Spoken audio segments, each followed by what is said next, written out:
Well, Ben, it's been such a strange time, hasn't it, for everybody, and of course for a football club as well. The finances and how Norwich City have been affected by COVID-19 are what people will want to know about. What sort of state is the club in at the moment? It's been a challenging 6 months, I'd say. We were in a fantastic position pre-COVID, which helped us actually.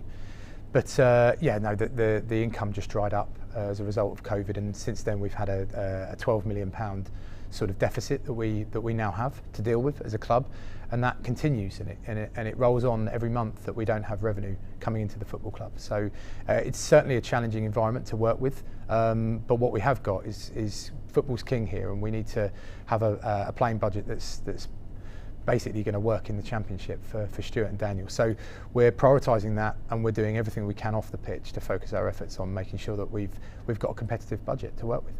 £12 million is a lot of money. Obviously the parachute payments will come in, but the fact that you're not going to be getting the same revenue you would do in the Premier League makes your job even more difficult.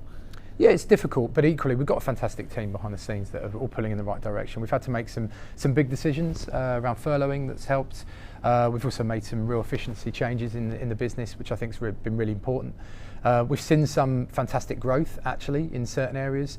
Can't thank our partners and sponsors enough for not taking certain rebates, which has saved the club millions of pounds. Our fans have been phenomenal in terms of giving their rebates back to the club, whether it be through the academy, through the great work that CSF have done. And equally, I think by trying to be as transparent as we can as a club, whether it be financially, commercially, on the pitch, off the pitch, what we're doing is trying to paint that picture so fans have an opinion and they can understand what their football club's trying to do to get through these tricky times. I think this period has taught us so much about just how important fans are. They really are so much to football, aren't they? They're desperate to get through the doors of Carrow Road and come and watch their team again, whether it's in the Championship or the Premier League. They don't care, they just want to come and see Norwich. Obviously, the goalposts are probably going to change between now and when football starts. We hope they don't, but they might. So you're in a bit of an uncertain position, but as far as we are right now, before the season starts, when and how many fans can you see coming to watch? Yeah, well, firstly, we've got phenomenal fans. The support is unbelievable. 22,000 have signed up in total, which is a record high in recent seasons for us. So we're blessed to have that level of support. We want them back as soon as possible. We need them back, and I think it was proven in the back end of last season. We need that vocal support. We need to make Carrow Road a fortress. From our perspective, we're working and lobbying hard with governing bodies and government officials to ensure that we're in a best place to be able to make the decisions. What we know is that we're now working locally with our safety advisory groups around what capacity we can bring back. We believe that could be up to 6,000 initially. And if we are allowed to put test events on in September, when the fixture list comes out on Friday the 21st, we'll be communicating to supporters around how they can indeed come into the stadium in a safe environment if they want to. If they don't want to, then the situation is that the rebate exists and will be rolled out again. We don't want our fans to miss out. We want to be transparent with how we're engaging with fans, but we need them back into the ground. So hopefully we'll be in a position where we can get a minority of fans into the ground. We'd love 27,000. We're aiming towards that, and we're struggling as a result of financially not having that. But these are tough times that we live in, and we've got to get through it. So from my perspective, we've got a plan. We'll communicate that with the fan base as and when the fixture list comes out, because we then have some clarity. It reduces the variables, and then hopefully fans will see a much easier and clearer picture as to how they can select their match from, we'll say, the 12th of September onwards, or if we're in the Carabao Cup at home, the 5th of September.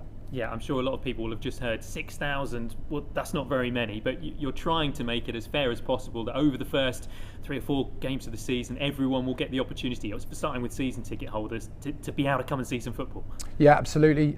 We've already done some fan consultation. There's more to come. We want to try and communicate as much as we can, but there are so many. This is a movable feast, right? The government is rightfully worried about the second spike. We have to do what we can, what's in our control, and to manage the plan that we've put in place. We know that there's 22,000 season ticket holders. We're blessed to have that amount, but equally we only have a ground that can hold 27,000, and we're only allowed legally at the moment with the guidance to have 6,000. We will of course try to push that as much as we can, but we want everyone to be safe when they are coming into the stadium. And there's going to be things that change ultimately. This stadium will have to come cashless, so contactless payments around the stadium. People are going to have ID checks on the way into the grounds. We're going to have to do bag searches. There's going to be temperature checks initially. So that will make people feel quite uneasy, I'm sure, to begin with.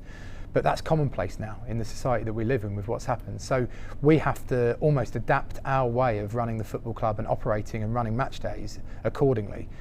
We've got a plan in place. We're going to communicate that plan.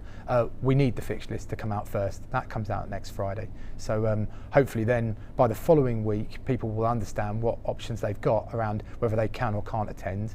And we've tried to do it in as fair way as possible. I was looking back at the interview you did sort of this time last year, looking ahead to the Premier League season, and you said, God, this has been one of the most challenging summers of my career. I bet that feels like a walk in the park now compared to this summer.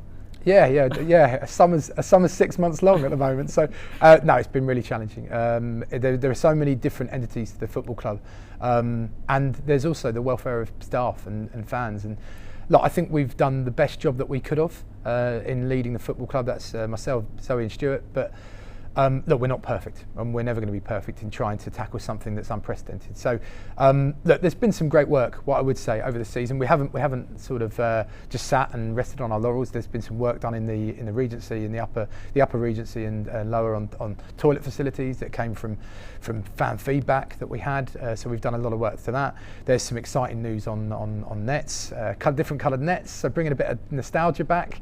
Making Carrow Road a fortress again when we come back, and yeah, look, we're blessed to have a great team, and we're blessed to have great fans. So hopefully together we'll be able to look back in whenever we can get that full capacity back in, and go, how have we done, and what could we have done better? But on the whole, we feel like we've been pretty good up to now, but we're not out of it yet. There's certain staples that fans look forward to during the summer. Some of that is obviously player transfers. That's Stuart's wheelhouse rather than yours, so I won't ask you about that. But one of the things that fans love is when a new shirt comes out, and it's not long, is it, to wait before Norwich City are going to unveil their shirt. What can you tell us? Come on, what's it going to be like? What's the fit like? Well, I mean, look, there's loads of people that have worked on it, so I don't want to ruin their reveal and things like that. I think there's a classic piece there that the guys wanted to go down, and I think the kit looks great. It won't be long now. It comes out on Friday, so I won't do any spoilers between now and then.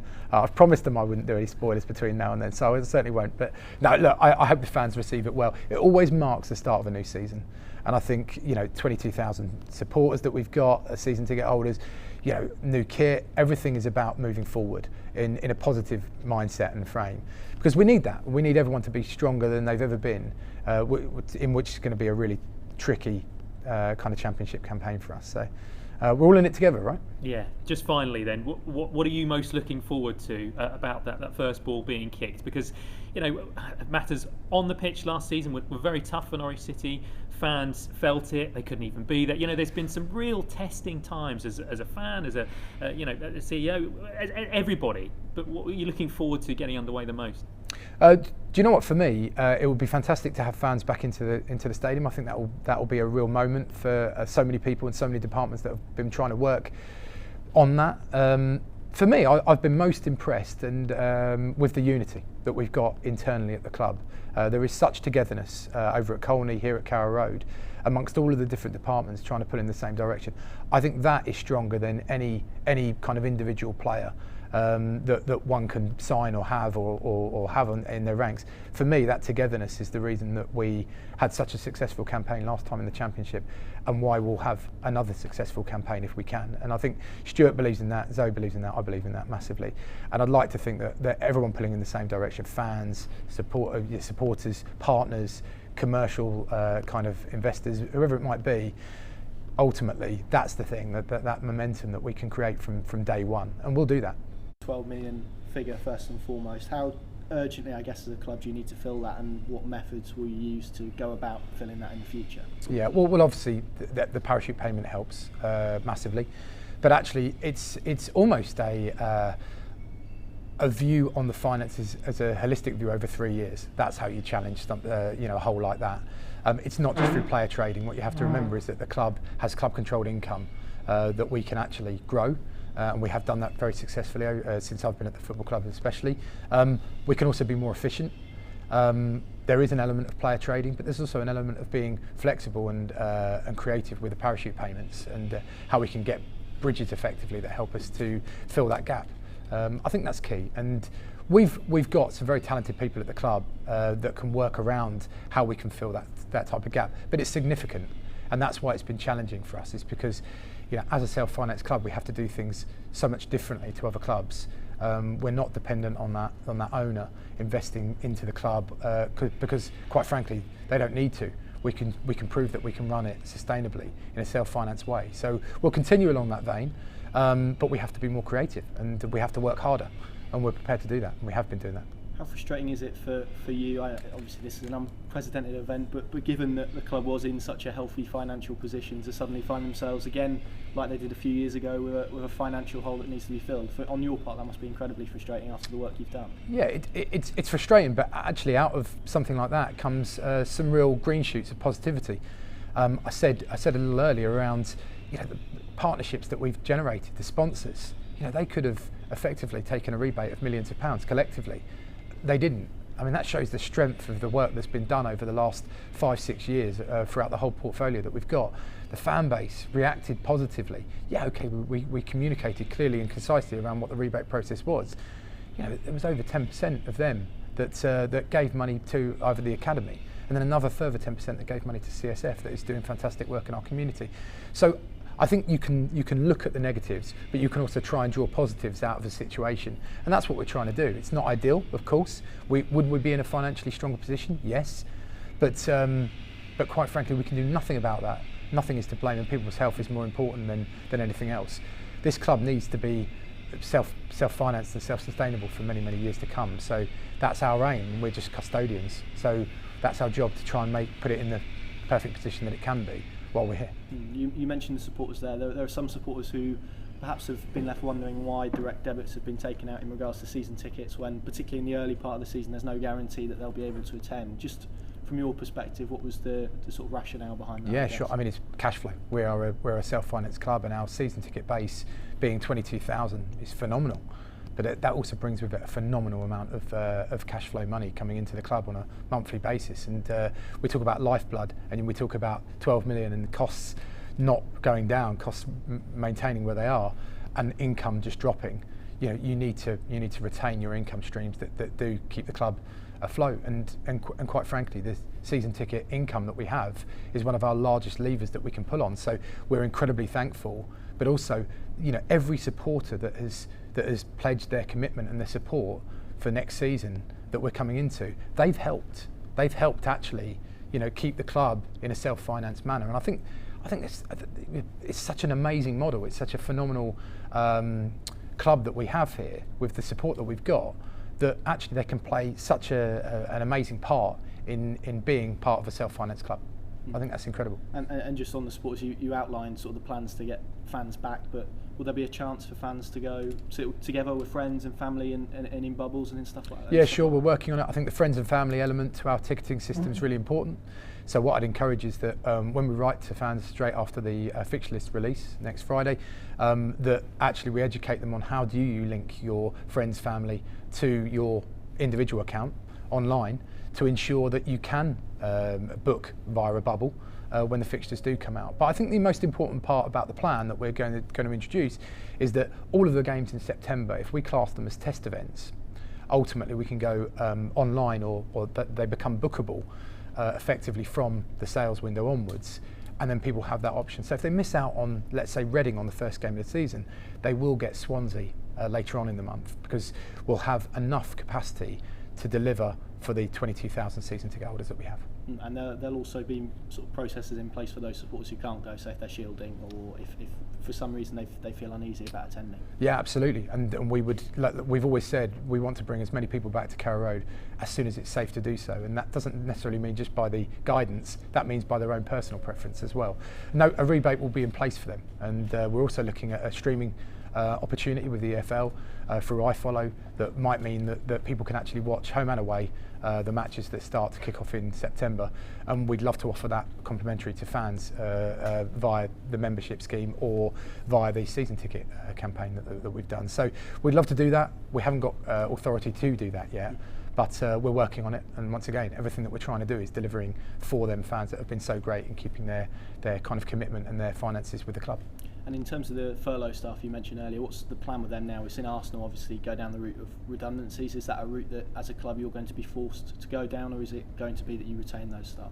No, I mean, we don't want to lose any staff. I go on record by saying I think we've got a phenomenal staff base here that all pull together, and that momentum's so key, and that togetherness is so key across all different sites in us delivering our objectives. Our values are not that of other clubs. We place a lot of emphasis on our staff delivering success on the whole for the whole of the football club. So, look, I'm not going to pass judgment on other clubs. They have to do what they have to do. That will be our last option. So, you know, we say, from our perspective, no, that's not the route that we want to go down. But we had to furlough, and we don't apologise for that as a club, to safeguard the future of the club. That's what we had to do, and they were some of the decisions that we needed to make during a really tricky 6 months. And in terms of what fans can expect when they come to Carrow Road, you've mentioned sort of some of the improvements. Are there any more on the additional to the toilets, I guess, that they can expect when they come back? Well, I think some of them are due to the cuts that we've had to take around efficiencies at the club. So we did have some plans. We had some grand plans actually around some key improvements to Carrow Road. But ultimately, what we needed to do was prioritise Colney. And that is the right thing to do for this football club. So we made further enhancements on the pitches over at Colney. That's now a first-class facility. We made some small improvements, but meaningful to the fan base that have kind of written in and communicated with us for our support services department. So we've made them changes, and I think the really exciting one is you know, a bit of nostalgia bringing back with the nets. So you know, we want to give fans the opportunity to sort of decide what nets they will put on at Carrow Road to make this a fortress next year, whether it be yellow and green, or stick with the white. That's up to them, so they'll make that decision. It's the big vote this summer, isn't it? We've seen Along Come Norwich do a lot of good work, and they're going to be driving this, aren't they? Can we expect any more of these sort of initiatives as perhaps the weeks and months go on towards the season, also into the season as well? Yeah, do you know what? It's a massive nod to them because they've done such a phenomenal job, as have a lot of fan groups, but they've done great in terms of driving that atmosphere at Carrow Road. We've really missed them, haven't we? Not just them, but all 27,000 fans that could get into here. From our perspective, we'd love to do more. I think this is the start of something that's you know, a greater and deeper connection, hopefully, with the fan base to make more decisions on certain things. You know, that's what this club wants to be. It wants to be transparent. It wants to communicate in the right way. It's just a small but meaningful thing, hopefully, that the fans take to. And just a couple more in terms of the concerts that you guys had planned at Carrow Road this year. Is that something that fans and people who were going to come to Carrow Road to attend those, can they expect the same concerts again in the future? Or is that something you're going to have to? Yeah. So Killers has been rebooked for next summer. So that has been confirmed, and we've managed to secure that. Westlife and others that we were going to bring in for next summer have had to be cancelled. So it's my job to try and bring in more.